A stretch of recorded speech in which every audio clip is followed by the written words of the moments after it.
지난 시간에 여러분들이 이제 반복문 개념까지 이제 배웠는데, 자, 이번 시간에 뭘 배울 거냐면, 이런 걸 한번 좀 배워볼게요.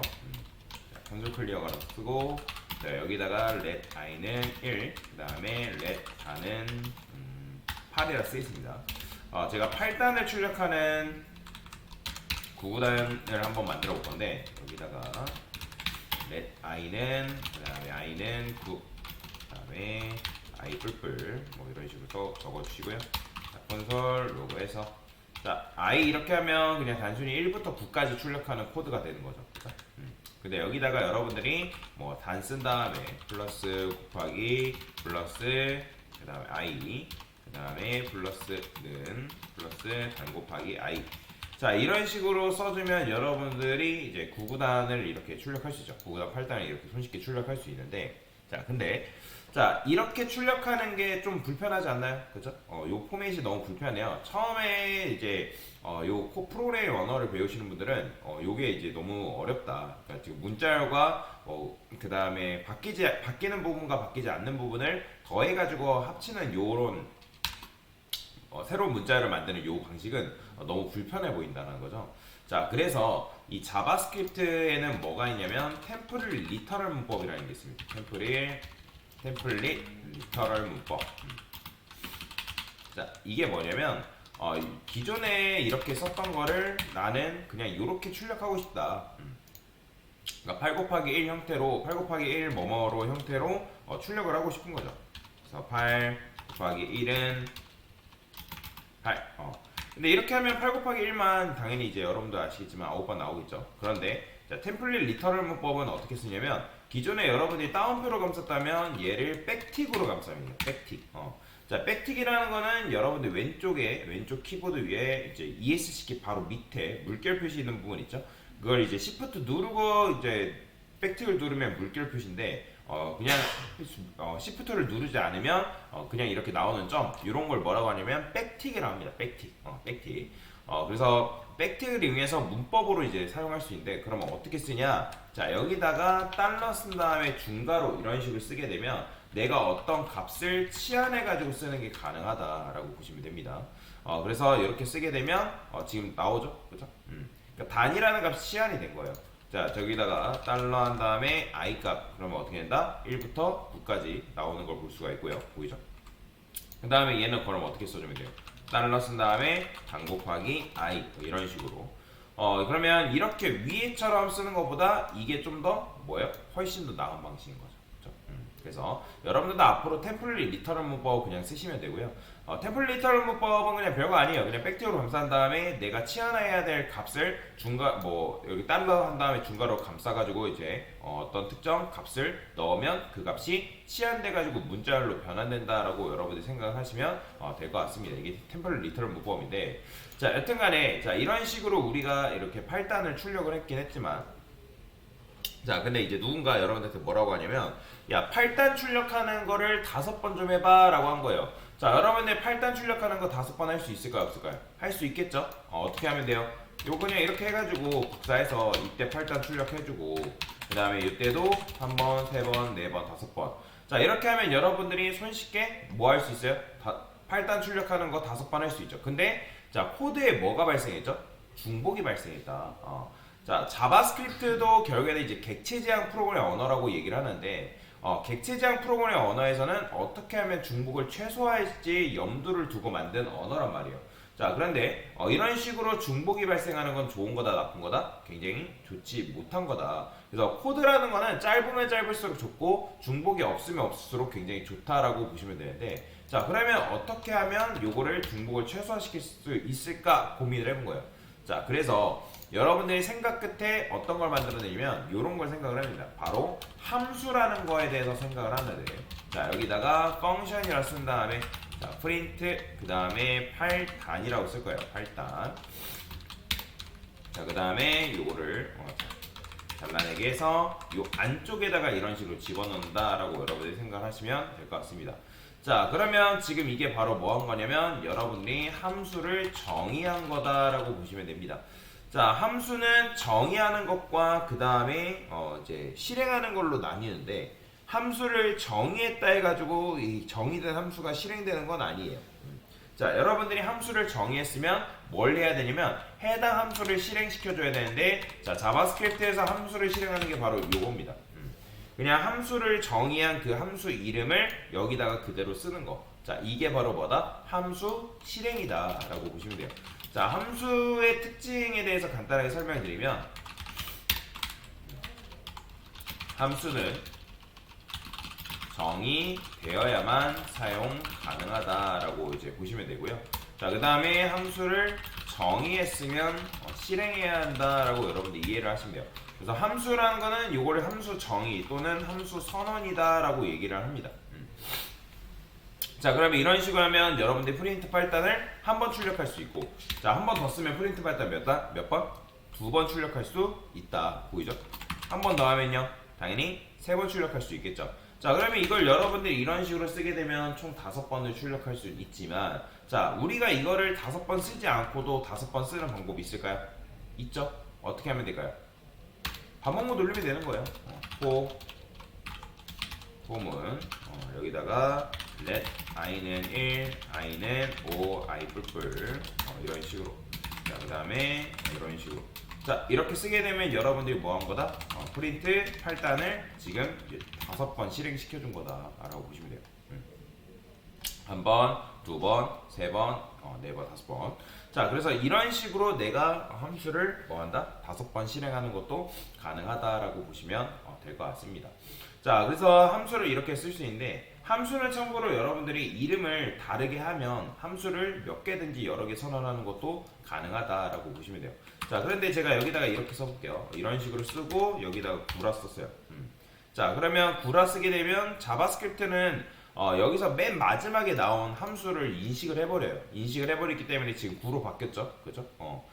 그렇기 때문에 이거는 여러분들이 코드를 잘 짜야 되거든요. 무슨 말이냐면 함수 이름이 동일한 함수를 절대로 만들면 안 됩니다. 그러면 왜? 나중에 나온 함수를 그냥 인식을 해버린단 말이에요. 자바스크립트는 요거에 이제 동일한 함수가 있다 해서 에러를 이제 너 이거 잘못 썼어 뭐라 하는 게 아니라, 동일한 함수명으로 가진 함수가 2개 이상 있으니까 너 잘못 썼어 라고 한 게 아니라 마지막에 나온 녀석을 뭐 한다? 손을 들어줘 버리기 때문에 이런 식으로 코드를 쓰는 거는 바람직한 모습이 아니다. 뭔 말인지 이해되죠? 즉, 중복된 이름으로 함수를 선언하지 말라. 변수랑 비슷하다고 생각하시면 돼요. 우리가 let으로 변수를 선언하게 되면 그 let으로 선언한 변수는 뭐예요? 중복 선언이 금지되어 있다라고 말씀드렸죠. 마치 그거랑 비슷하다라고 생각하시면 됩니다. 여러분들이 함수를 절대로 중복된 이름으로 선언하면 안 된다라고 보시면 돼요. 물론 이제 이름을 다르게 한다고 하면 여러분들 얼마든지 함수를 다르게 이런 식으로 만드는 것도 가능하다라고 보시면 됩니다. 그러면 이럴 때 이렇게 출력하면 구단이 손쉽게 이제 출력되는 걸 볼 수가 있죠. 자, 이게 함수인데, 자, 근데 함수를 여러분들이 만들 때 함수는 자바스크립트에서 다루고 있는 함수는 선언하는 방식이 여러 가지 방식이 있다라고 보시면 되고, 이 여러 가지 방식을 참고로 여러분들이 다 외워야 됩니다. 자, 지금 여러분들이 기본적으로 만든 이런 함수 있잖아요. 그렇죠? 펑션, 그 다음 a 소괄호 중괄호. 이건 외우세요. 포맷을 그냥 외우세요. 펑션, 그 다음에 함수명 소괄호 중괄호. 펑션, 그 다음에 함수명 소중. 이런 식으로 외우시면 돼요. 펑션, 함수명, 소중. 자, 그 다음에 제가 여기다가 a라는 함수를 선언하고 여기다가 a 함수 실행 뭐 이런 식으로 쓸 거예요. 그 다음에 a 소괄호 이렇게 쓰면 당연히 이제 a 함수 실행이라는 말이 나오겠죠, 그죠? 자, 그런데 요거를 뭐라고 하냐면 전문 용어로 함수 선언식이라고 얘기해요. 함수 선언식. 함수 선언식이 있고, 자, 그 다음에 이제부터 보여드릴 게 이제 함수를 다른 방식으로 선언하는 방식인데, 여러분들이 원래는 함수를 이런 식으로 만들어야 된단 말이에요, 그죠? 자, 여기다가 제가 b 함수 실행이라고 이런 식으로 쓸게요. 자, 그러면 b 함수 실행이라고 이렇게 나오는데, 자, 이 함수를 뭘로 만들 수 있냐면 익명 함수로 만들 수 있습니다. 익명 함수라는 건 무슨 말이냐면 함수의 이름을 정하지 않은 요런 형태로 여러분들 함수를 만들 수가 있거든요. 자, 근데 이렇게만 쓰게 되면 당연히 오류가 나는데, 이거를 뭐 할 수 있냐면 변수에다가 담아서 실행시키는 게 가능하다라고 보시면 됩니다. 자, 이런 식으로 함수를 선언할 수 있는데 이런 걸 뭐라고 하냐면 함수 표현식이다라고 얘기를 하고요. 그 다음에 이렇게 쓴 거를 익명함수다라고 얘기를 하는 거예요. 익명함수. 그러니까 말 그대로 함수의 이름이 정해져 있지 않다. 근데 대신에 얘만 독자적으로 실행되는 게 불가능하기 때문에 이거를 b라는 변수에다 담아서 실행한다. 자, 그러면 여기다가 b 함수를 호출을 해줘야지만 이렇게 했을 때 이 익명함수를 뭐한다? 실행시킬 수가 있다라고 보시면 되거든요. 근데 이 함수 선언식과 함수 표현식 간의 차이가 있어요. 그게 무슨 말이냐면 원래 코드라는 거는 무조건 위에서 아래로 순차적으로 실행된다라고 말씀드렸잖아요. 그러면 여러분들이 이 A 함수 실행을 제가 위에다가 이런 식으로 써볼게요. 자, 그래도 실행될까요? 실행이 됩니다. 보이시나요? A 함수 실행 나오는 거. 코드라는 거는 여러분들 위에서 아래로 순차적으로 실행되는 게 맞는데 지금 이게 무슨 상황이냐면 자, 위에 A 함수 실행이 있단 말이에요. 그러면 함수가 정의되지 않았는데 지금 A 함수를 이미 호출하고 있네. 근데 자바스크립트는 함수 선언식 같은 경우는 미리 함수를 실행을 해도 그 자바스크립트 코드 내에 선언되어 있는 그 A라는 함수를 찾아갑니다. 그래가지고 한번 딱 찾고 여기 있네. 그 함수를 한번 실행시켜줘야지. 그런 식으로 실행이 될 수는 있지만 함수 표현식 같은 경우는 어떻게 해야 되냐면 얘는 여기다 쓴다 해가지고 B함수를 실행시켜줘야지 못합니다. 자, 보이죠? cannot access B before initialize. B라는 게 지금 초기화되어 있지 않기 때문에 사용할 수 없다라는 거예요. 그러니까 그렇기 때문에 결론만 말하면 뭐냐면 함수 표현식은 함수를 미리 실행해보는 게 불가능하다라는 거예요. 그러니까 이런 식으로 함수 선언식처럼 이런 식으로 위에다가 쓰는 게 뭐하다? 불가능하다. 그 차이가 있다라는 것만 아시면 되고, 근데 보통은 함수를 여러분들 실행할 때 함수를 정의하고 함수를 실행한다는 거, 그거 잘 기억하시면 되겠습니다. 자, 그 다음에 이제 이크마스크립트 6라고 해가지고 자바스크립트 문법이 있습니다. 그러니까 정확하게는 버전이에요. 자바스크립트 버전. ES6라고 여러분들 검색해 보시면 EX6는 2015년에 도입된 자바스크립트 이제 버전이라고 얘기하죠. 왜냐면 EX6 버전이 도입되면서 엄청나게 많은 발전을 이루게 되거든요. 문법적인 부분에서도 그리고 자바스크립트 성능적인 부분에서도 많은 것들이 개선이 되게 되는데, 자, 그 중에서 나온 게 바로 뭐냐면 에러 펑션이라는 게 있습니다. 에러 펑션. 그러니까 말 그대로 에러 펑션이라는 거는 화살표 함수를 말하는데, 그러면 우리가 화살표 함수 같은 경우 어떻게 쓰냐면, 자, 여기서 우리가 let C라고 해볼게요. C라고 해볼게요. 그 다음에 C 함수 실행이라고 이렇게 쓸 거예요. 자, 그러면 이 함수 표현식이잖아요. 그죠? 함수 표현식을 쓰는데, 자, 에러 펑션은 이 펑션이 뭐다? 생략이 되고요. 그 다음에 소괄호 뒤쪽에 화살표가 이런 식으로 위치하게 된다라고 보시면 됩니다. 자, 이게 바로 에러 펑션이에요. 에러 펑션.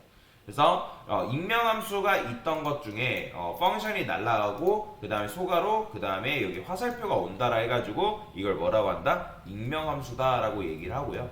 자, 근데 이제 익명함수가 에러 펑션이라 하고 요 에러 펑션 같은 경우도 코드를 쓸 때 좋은 점이 있어요. 아까 말씀드렸던 것처럼 코드는 짧으면 짧을수록 좋은 거다라고 말씀드렸죠. 물론 이제 다 좋은 건 아닌데 여러분들이 간단한 거 표현할 때는 짧은 게 굉장히 좋습니다. 자, 여기 콘솔 로그가 있는데 중괄호 안쪽에 코드가 몇 줄이에요?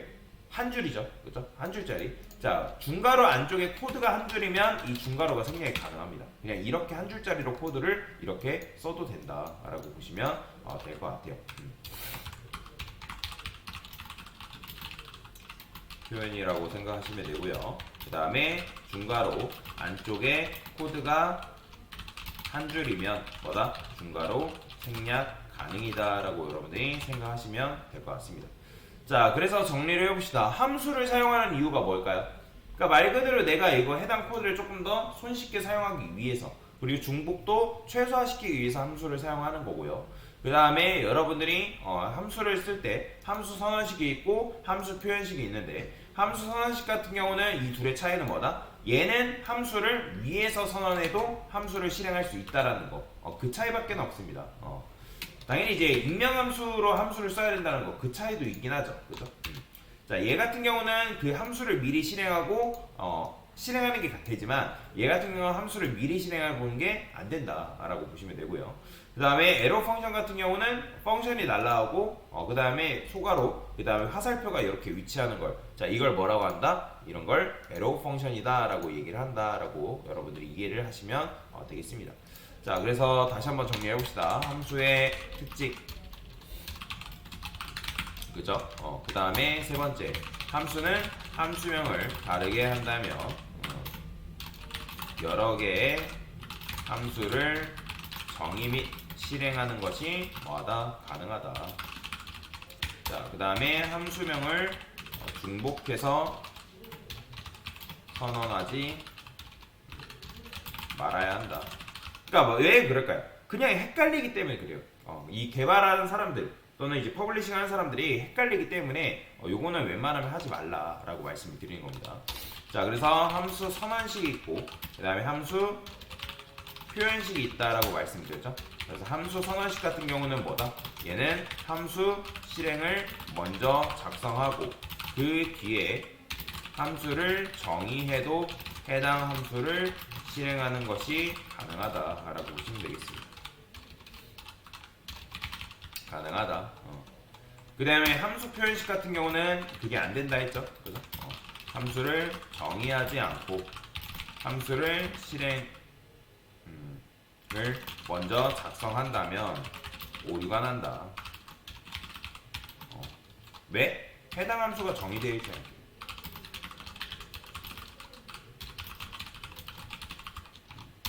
그렇죠? 그래서 얘는 함수를 정의하고 정의한 뒤에 함수를 실행해야 한다. 그 차이가 있다라고 여러분들이 이해를 하시면 될 것 같습니다. 자, 이게 바로 뭐다? 함수를 사용하는 방법이다라고 보시면 되겠습니다. 됐습니다.